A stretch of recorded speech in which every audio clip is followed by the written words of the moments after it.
What's up, guys? It's Dave Gold, and I have an amazing announcement to make. The podcast is now officially branded the Evolve Your Brand podcast, and this is going to be one of the first episodes of season number 2.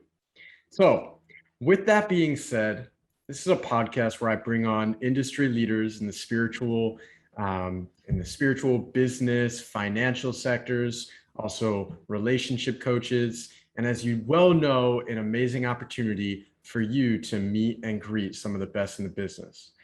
Now, today, my guest is going to be Luke Halford.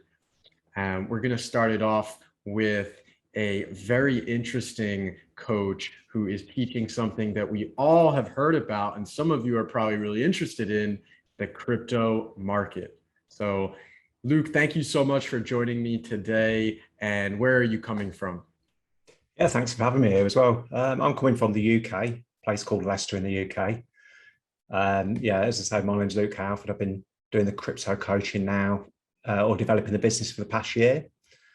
I first got into kind of crypto around about 5 years ago when I first saw Bitcoin on just like a hobby basis, I started to really get into the technology and dig deep. And I saw a very similar a similarity to the internet back in the internet days when I first heard about that developing. It was this thing that was going to change the world and do all these things, but nobody really knew what it was. And I've seen that in crypto as well, very similar. And back in the internet days, there was always opportunities coming up. Like you could have bought Amazon stocks very early and made a fortune. And people were saying, you need to get into this little internet company that was selling books online called Amazon. And I kind of just missed all that at the time because I was too young. And this time around, I've been sort of digging deeper because I saw that I wanted to take advantage of them opportunities. And so I've been studying it for the last sort of 5 years and following the market. And just recently, I moved away from a traditional business that was retail into coaching online, which was a whole new sort of experience for me. So it's been a whole new learning curve. And started to build a clientele up. And I'm currently sort of educating people in crypto at the minute and what it's all about and how to choose the best investments for the best returns, really. That's the goal.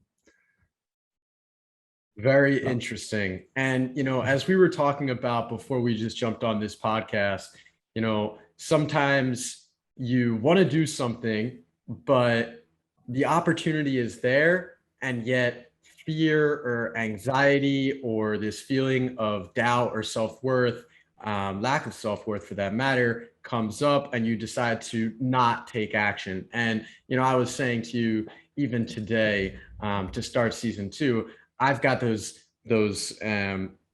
butterflies in my stomach, and not feeling 100%. And I'm still like, all right, I've got an amazing guest, an amazing opportunity to start up something that I'm really passionate about and go for it. So, how about you tell me more about that?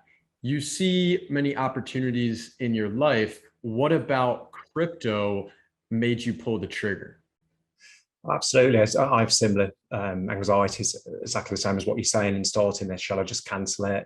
What are you going to say? What questions are going to be asked and what's going to come up? And sometimes, like we were talking about earlier, it's if you try and make it perfect, you're better off just getting in there, diving in and just enjoying it and having a go and talking and let it flow naturally.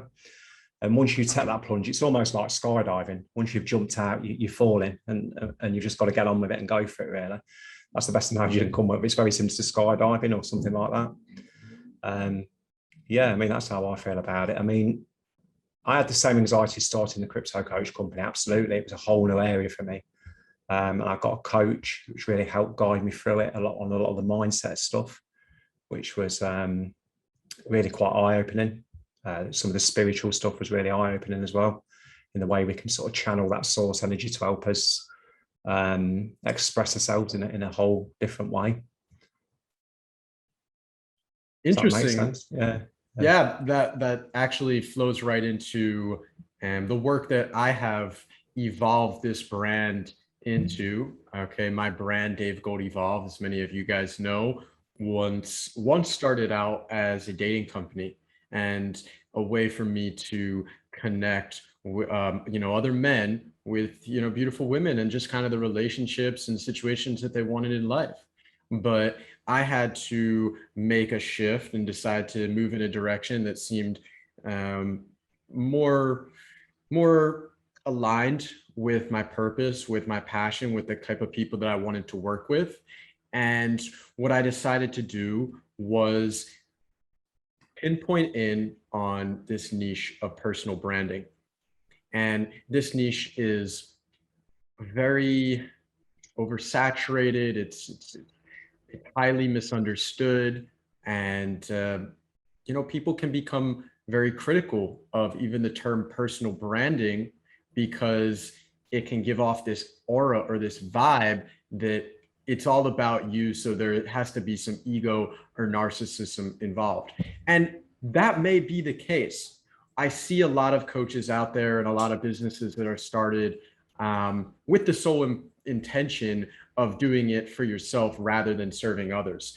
And so after working with some coaches in spirituality and purpose and in self-love, I started to see that the way I approach my brand and my business doesn't have to be solely from a financial gain perspective.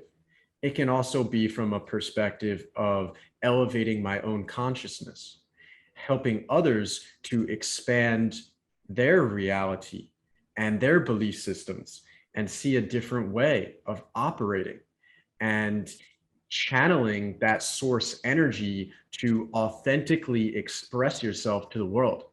So what has been, for you, something that you've learned or something that has challenged you along this journey of putting yourself out there and authentically, consciously expressing yourself from that source energy? That's a good question. I did a lot of Bob Proctor courses, which is all about giving and putting, adding value for others out there, which was a great concept and changed my mindset on the way I think about it. As you say, it takes the focus off earning money and more onto how can I add the most value for people. And since the more I seem to give, the more it flows back. So I completely understand that concept now. That's one of the things that springs to mind. Interesting. Yeah. And tell me more about this journey into entrepreneurship. Have you started businesses before you became a crypto coach? Yeah, we had a business for nearly 20 years, which we're just selling off now. I've made enough profit in crypto to kind of not have to worry about finances anymore. We had a traditional retail business. My wife's a hairdresser. So we had three salons, 2 salons and like an academy, which we had for many years, like 20 years. It was a grind, a struggle, very low profit, stressful, completely different to what I'm doing now. But now I'm starting to really enjoy it. It don't feel like work anymore. So, as a crypto coach, work, I get up in the morning, I'm more driven to do it. It's just, more of a purpose for it. Yeah. Yeah. And what would you say is something that is challenging though in teaching a subject like crypto that it's only been around for a few years? There's been a lot of volatility in the time that it's been in existence. And, things are constantly changing. New exchanges are popping up or going down. Crypto coins are being created on a daily basis. How does all of this volatility, how do you manage with all the volatility? That's the perfect question for what we've been talking about, actually, because that's the way I've managed the Mastermind group. Is there's been no program pre-planned. I've just dived in with a Mastermind group, and every week I just go in intuition and what they need and what they want and what's going on in the market at the time. And it's worked well so far. The customers seem happy. They're making some money on some of the gains and investments that they've made. And I feel that they're learning a lot from that because, as you say, it just changes and develops so fast. If I just sat down and created a 12-week program and tried to create it perfectly by mapping it all out, it'd probably been out of the date by the time I finished it. And I wouldn't know if it was right for the market because it's such a new market. You need to just get out there, take action and test it. So this is the kind of approach I've took to doing it, really. I've found the customers, Mastermind customers, and we just dove in and created it on a week by week basis. And as I build new material, it's kind of evolving from there, really. So as a crypto coach, not only as a crypto investor, but also as a crypto coach, you need to have a lot of flexibility and be able to ebb and flow with the market and with the new technologies that are coming out. Yeah, absolutely. Yeah, that's what it's all about. Because it moves so fast. You know, a year in crypto is like 10 years in the real world. It's changing and evolving all the time. It's such a new market, but there's so many opportunities out there. People don't realize it's such a life-changing opportunity that only comes, you know, a few times. And it's like for me, it's like the internet over again. I felt it was a second chance to get into it. So yeah, and you've probably seen out there, you know, some people come at incredible gains that are just mind blowing on the amount you can actually make if you get in at the right time and place. Yeah, so there is a lot of hype around big gains and quick profits and 1000x, you know, growth in some kind of stock or crypto coin. And at the same time, other people are saying that a lot of these crypto coins can't be trusted. They're going to go back down to zero. So let's take a step back now. And for someone who's just getting started in their crypto journey, what would you say are a few good pointers on the road to success? Yeah, firstly, I've never invested in anything you don't understand. So the first step is education. That's why I've gone so strongly into education. You need to understand what you're investing in. As you say, there's certain coins and tokens that are just almost worthless and they're driven and pumped up. They've got a huge bubble in the NFT market at the minute happening. And people are making money, don't get me wrong, but that bubble will burst at some point. And those that are left lasting, it's like a game of almost musical chairs, or whoever's in last is going to lose out and get left holding with all these NFTs, which are going to reduce quickly in value. And we see these bubbles throughout the crypto market all the time. It's been happening since the 10 years it's kind of been in existence. I think you showed a post where you had bought a few coins and they had gone down to zero. Is that right? Yeah, exactly. Yeah, they were bought back in 2016, 2017 sort of bubble market. That was what we call the ICO boom. So we had this point where people were setting up what's called an ICO coin. It's a bit like a startup company.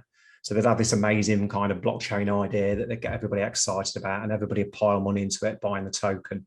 You'd hold these tokens, and then the companies had already got the money. And because they've already got the money, they've no incentive to really build what they said they were going to promise to build. So a lot of them was either direct scams, and probably 95% of them was direct scams, and the other 5% were just businesses or projects that didn't actually make it.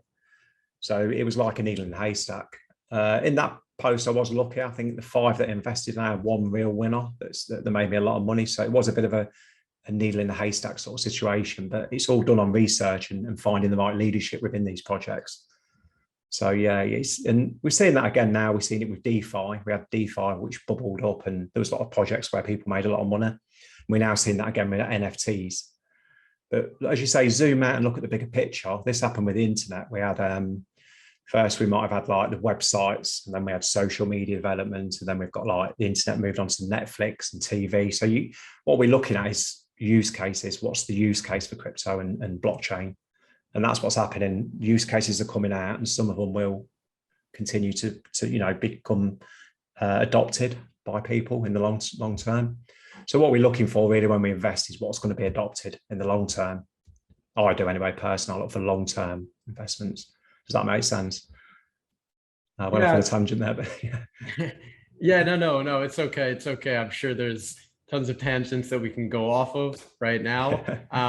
Let me actually zero in on something that we spoke about on our last conversation, which was that the market was starting to stagnate, and it looked like we were in for this, as you would say, like long-term bear market. Has your opinion about the trajectory of the market changed over the last weeks with the recent profits, or do you still feel like this was just I think your terminology was a bull short?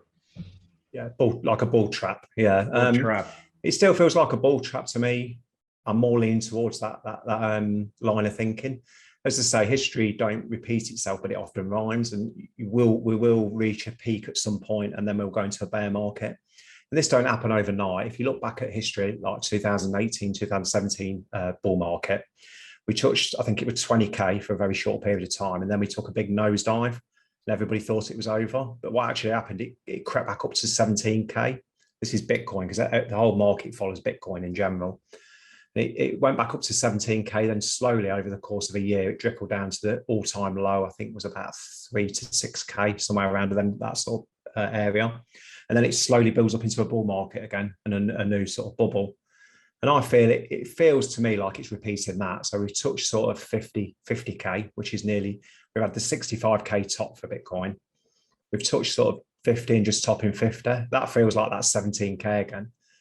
So if I was to predict, I'd say that's the bull trap around that area. And we're going to see it slowly start to keep trying to test those levels and reduce its way down again to, I mean, typically it reduces by 80% Bitcoin, 85%. So we could see Bitcoin back to, what would that be, 10 to 15K over the next year or so. With that kind of speculation, if someone's holding on to one of the larger coins, do you think now is a good time to sell and to wait until the market depreciates and then to reinvest? It depends what price you got in at. You know, if you got in at sort of 20K and you've made 20, 30K on a Bitcoin, maybe, you know, that's a good profit to take, or at least hedge some of it, hedge it against it, you know, sell 50%. Because the thing that people are talking about, many experts are talking about, they think it's not over yet and it's going to double peak. So it's going to go to 100K by the end of the year or more. And these are the two sort of common scenarios you're hearing. I think because everybody's expecting it to go to 100K, it might not. This is that not repeating itself, but the rhyming. It's 65K could have been the top. It just feels like how much more hype and news can we get now? You know, NFTs are topping out, Bitcoin's topping out, the richest man in the world's bought it, Elon Musk. You know, it's kind of how much more can we hype it up, because it is a bubble. Ultimately, it is a bubble. This technology is only very, very new and still under development. It's not as exciting as everybody gets about it, if that makes sense. So we've really gotten into like the numbers and the technicalities over the last few minutes. Let's shift over to the mindset, you know, because understanding what's going on in crypto is one thing. Actually taking action and risking, you know, failure or losing the money is another. So how do you handle the action taking, the risk, and really putting your money where your mouth is when it comes to making investments? And what do you teach your clients around that? Yeah, I mean, the handling emotions, a balance of certainty and uncertainty is really important. If you try and get too much certainty and do too much research and try and find out if it's definitely going to be the best investment you can do in your life and all this sort of thing, and get that certainty so certain that you want to invest, you'll never invest. You'll always wait for it to become, you'll almost wait on the adoption curve. You want to be an early adopter, or at least an early enough in something to make the money. So you need to live with a certain amount of uncertainty, and anybody in business will know this. In business, there's no certainty. You've always got this level of uncertainty. You never know what's going to happen. You never know what customers you're going to get and what problems you're going to come up with. In fact, I always had a saying, if you've not got problems, you've not got business. There's always something, especially in the retail business, you know. Definitely. So you have to learn to live with that balance. And that's life anyway, in general. They teach that in a lot of the self-development stuff. Tony Robbins were famous for the human needs. I don't know if you've covered them, certainty and uncertainty. So that balance is important. And managing the emotions, you need to pre-make your decisions before you actually make the trade. So if you're buying into Bitcoin at 20K, we'll call it one Bitcoin for 20K. What price are you going to sell it at? What price is enough? Because you'll never catch the top. You know, if you wait to make that decision as it's rising, you'll get so excited that you'll feel it's going to go up forever.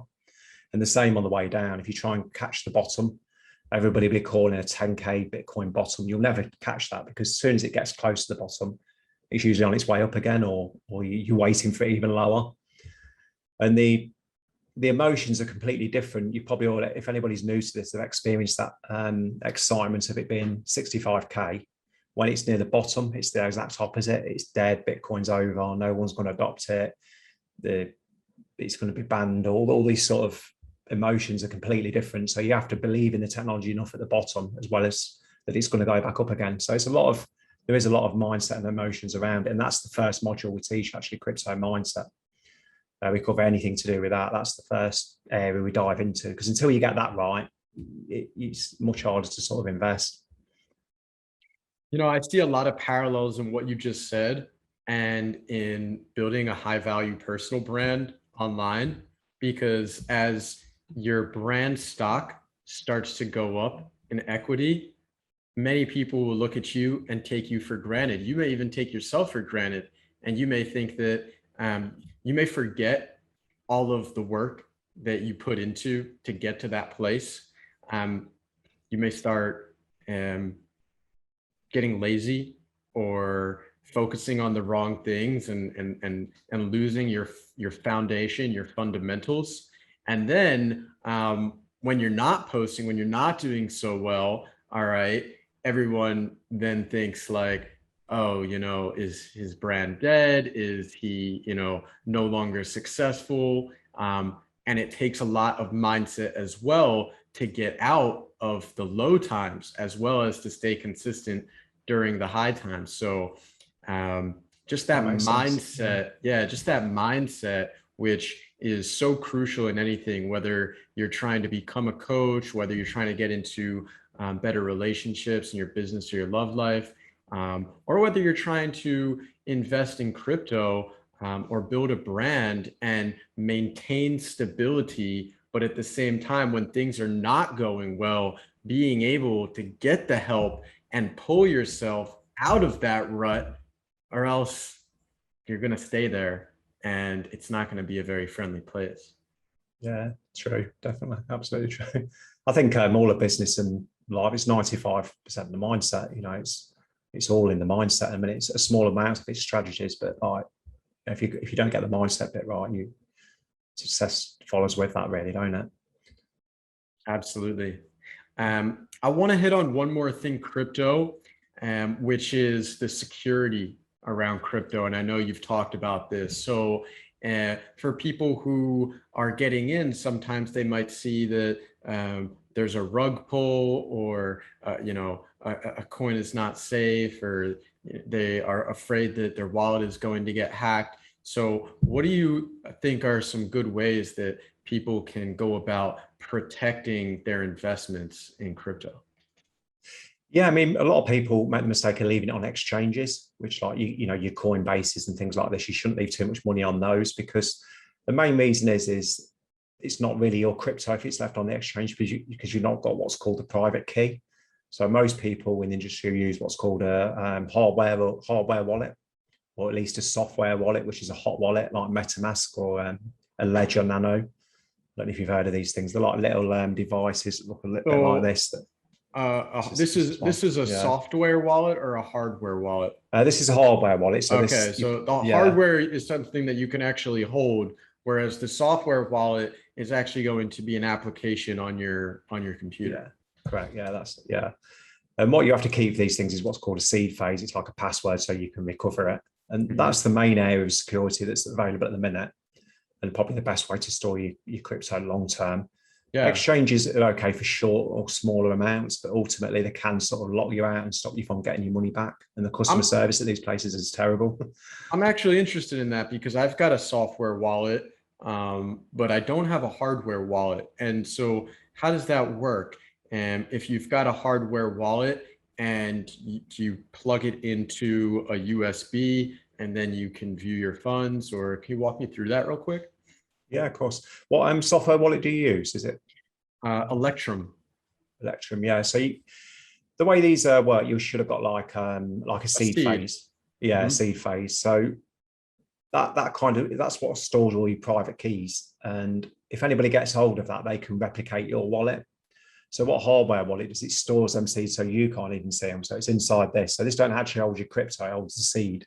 And you can't see it or physically view it in any way. But when you plug it in, it accesses it and sends information without touching the internet in a way, in a sense. So nobody can kind of get in through your computer and hack it out, but in your computer they can. But if someone got a hold of that hardware wallet, then they would be able to access your funds. Technically, they can, but not very easily. You know, you do have a long sort of pin on it for a start, and also they'd have to sort of take it apart to get into it. And you can do all kinds of things with these where you can have different accounts on it and things like that. So it is probably one of the safest ways out there at the minute. It's worth, you know, invest if you've got more than you can afford to lose, which you shouldn't really do in crypto anyway. But if you've got a decent amount, you can do all kinds of things. You need to keep these in like safety deposit boxes, at 2 locations, and you know, divide it up in a certain way. There's all kinds of sort of security aspects you can get into with hardware wallet share, especially as your funds grow and you make more money at this. How are your students doing right now? So you said that you started a crypto mastermind. How many people are in your mastermind, and what's it been like so far working with the group? Yeah, it's been really interesting. Yeah, we've had I've got 8 people in the group so far. This is the first one. We just have a call every week where we discuss just crypto in general. I do a small presentation, give them some education, and just to build the knowledge up gradually, so it's not too much information, it's not too technical. And one thing I did learn in the hairdressing industry, which is a funny sort of, you know, look at the dots going backwards, connecting the dots going backwards, I learned to communicate business style concepts to stylists who were growing the columns, which were how to simplify business, because a stylist is interested, they're very creative and artistic, and they're not really interested in business concepts. So I had to turn these business concepts to help them grow their businesses as a stylist to earn money into more simple concepts. And this is the same with crypto. Not everybody wants to go deep technically. So they need them concepts that explain it in ways and analogies that they can understand. So that skill's kind of carried over quite well. So I've been able to sort of explain some of these concepts simpler, if that makes sense, through like presentations. So we do a short presentation, then we all have a kind of chat and do Q&A. And I've started to build some modules now that we pre-recorded that they can start watching for the future. So it's kind of evolving and growing as we go along. Yeah, so it's it's exciting. It's great. I'm starting to gather some of the customers now, looking to build the second one up, and we're going to go from there. Beautiful. And are your students seeing some success? Are you encouraging them to invest or to pull back? Yeah, I mean, the first students, as I was first growing this, I was just adding value. So I was giving people tips and things for free. So there's a guy who maybe invested, well, maybe a year ago at the very beginning, and he's seen off a, I don't know, $1,000 investment at a 6-figure sum on one crypto that he invested in that I told him about. This one's gone like 10,000x in like a year and a half. You know, these opportunities are out there all the time. You just have to sort of pick them and take the risk, really. The more risk you're prepared to take, the more chances you've got of picking these ones. But I believe in the long-term ones. And a coin that would like do a 10,000x is usually going to be a newer project, like a shitcoin. Yeah. And yeah, exactly. You're gonna find that on a decentralized exchange, right? Yeah, exactly. Yeah. But you usually got to look at the going to add value. Is it got a use case? Is it something that's people are going to ultimately use?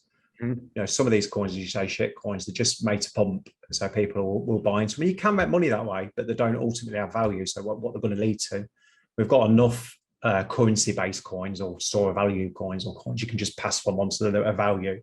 We're looking for things that actually do things, that actually, you know, have got functions and features.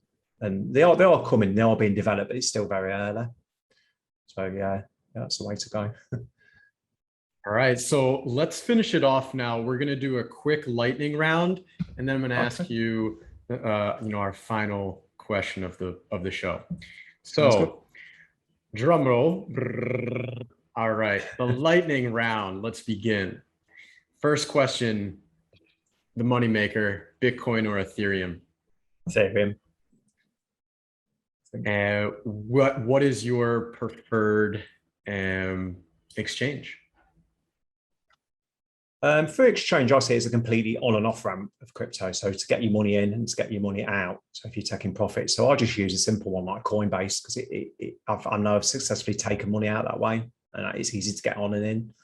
But there's other ones like Binance if you're looking to trade and you need things that are a bit more complicated. So no quick answer on that, but I'd just look for ones that are been around for a while. Don't go on any sort of shady looking ones that have just been set up, because they could exit scam on you. NFTs, love them or hate them? I can't find a middle ground there. I can see a future for them. I'd say that. I love the idea. I think this is the use case for them ultimately. Yeah, definitely. So I'll say love if you're going to choose one. But right now, I think they're in a bubble. They are in a bubble. Okay. How about we'll do another one of these crypto coins. So how about Cardano or Ripple? Probably, I don't like either of them massively, but Cardano over Ripple. Okay. From perspective of purely what I like technically about the projects, that adds value, not so much on if you want to make money, because Ripple, you'll make money on Ripple as well. And final one is your long shot or moonshot, as we call it, coin of the day that you would, if you had $1,000 to throw away, you would invest in. But everybody's just missed one that's gone on a pre-sale, but which should be coming out in the next 2 or 3 months, called Pulse Chain. Pulse, as in your heartbeat chain. Complete copy of Ethereum and the whole network, which is going to reduce the fees massively. And I've invested quite a bit into this, and all my clients have. Nobody would have heard of it. It's completely gate kept from the industry. Yeah, but if you're interested in getting involved in that, I can, guide you into getting it if you, get in touch. And it's definitely one to get into. I think you'll see a good, over the next year or two, you'll see a good, I won't be surprised if you get 100x on that. Yeah, that's my moonshot, but it's not a quick one. It won't be a quick one. Pulse Chain. Pulse Chain, yeah. Pulse Chain. All right, so that concludes our lightning round.